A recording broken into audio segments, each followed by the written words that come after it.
전도서 43번째 시간입니다. 전도서 7장 25절부터 26절까지의 말씀을 가지고 어리석은 것은 미친 짓이다 라는 제목으로 하나님의 말씀을 함께 상고합니다. 전도자는 오늘 본문 25절에서 내가 돌이켜 전심으로 지혜와 명철을 살피고 연구하여 악한 것이 얼마나 어리석은 것이요 어리석은 것이 얼마나 미친 것인 줄 알고자 하였더니 이렇게 이야기해요. 오늘 본문 후반절의 원문은 어리석은 것, 곧 미련한 것과 정신없는 것, 미친 것은 악한 것이다 라고 되어 있어요. 세상에는 참 어리석고 악한 일들, 정신없는 일들이 많이 있죠. 오늘 전도자는 돌이켜 모든 힘을 집중해서 지혜와 명철을 살피고 연구하였다 이렇게 이야기합니다. 그렇게 해서 얻고자 했던 것이 지혜인데요. 이 지혜는 악한 것이 얼마나 정신 나간 짓이며 미친 것인지 다시 한번 확인하고 깨닫게 되는 것을 이야기해요. 그 지혜를 구하고 있어요. 물론 여기서 말하는 악한 것, 성경이 계속해서 그리고 전도자가 계속해서 말하는 악한 것이란 근본적으로는 하나님을 떠나서 살아가는 것을 이야기합니다. 도덕적이고 윤리적인 것을 포함하지만 그 근본은 하나님을 떠나 살아가는 거예요. 이는 인간의 끝없는 교만이라고 볼 수 있어요.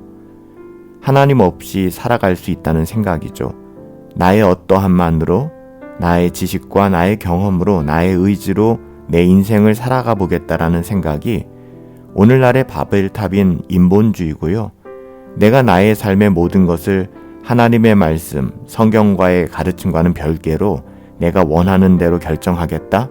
바로 그 마음이 에덴 동산에서 선악과를 탐하였던 바로 그 아담의 마음이거든요. 그게 우리들에게 있잖아요. 오늘 전도자는 바로 이 악한 마음들을 분별하는 것이 지혜이고 명철이다 라고 이야기하는 거예요.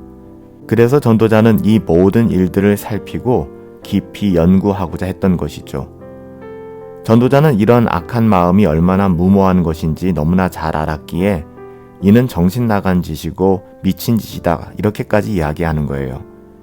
이어 전도자는 26절에서 악한 마음을 한 여인에 빗대어 이렇게 이야기하죠.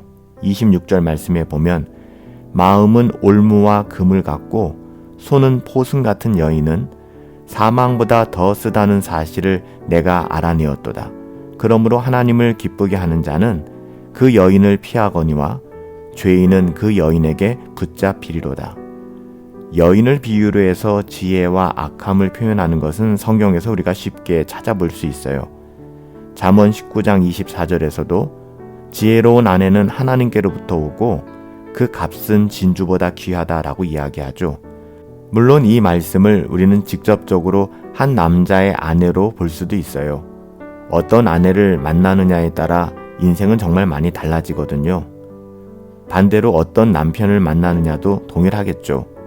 배우자는 그래서 너무나 중요하고 소중한 사람이고요.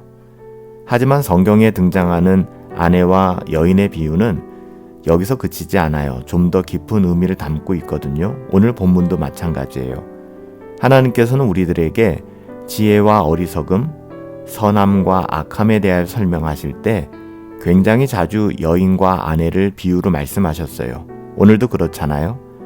악함을 어리석고 미친 짓이다 라고 하면서 이를 여인으로 묘사하고 있는데요. 그 마음이 올무와 그물과 같다라고 얘기합니다. 또한 포승과 같다라고 얘기해요. 그 손이. 올무라는 게 뭐예요? 요즘 잘 안 쓰는 말인데요. 올무는 사냥용 덫의 일종이에요. 그런데 한번 걸리면 이 걸린 짐승이 도저히 빠져나올 수가 없어요. 빠져나오려고 발버둥 치면 칠수록 더 조여오는 것이 올무거든요. 또한 악을 상징하는 이 여인의 손을 뭐라고 얘기해요? 포승줄과 같다라고 얘기합니다. 한번 걸리면 완전히 결박당하는 거예요. 달콤하지만 이 여인에게 붙잡히면 결국에는 악에게 결박되어 죄악과 사망에 이르게 된다는 이야기죠. 그래서 전도자는 이 끔찍한 상황에 대하여, 이 여인에 대하여 사망보다 독하다, 사망보다 독한 자, 사망보다 더 쓰다 이렇게 표현하고 있는 것입니다. 오늘 전도자가 왜 이렇게까지 표현하고 있을까요? 사실 이 고백은 전도자 솔로몬이 경험했던 자신의 실패담에서 나온 것이기 때문에 그래요. 자신이 이것을 경험했기에 더 처절하고 단호한 것이죠. 솔로몬은 하나님의 뜻을 어기고 많은 아내들을 두었는데요. 그가 나이가 들어 늙었을 때 그의 아내들은 각자 자기들이 섬기던 우상들을 솔로몬에게 전했고, 늙어 분별력을 잃어버렸던 솔로몬은 하나님을 떠나 다른 이방신들을 들여놓게 되었습니다.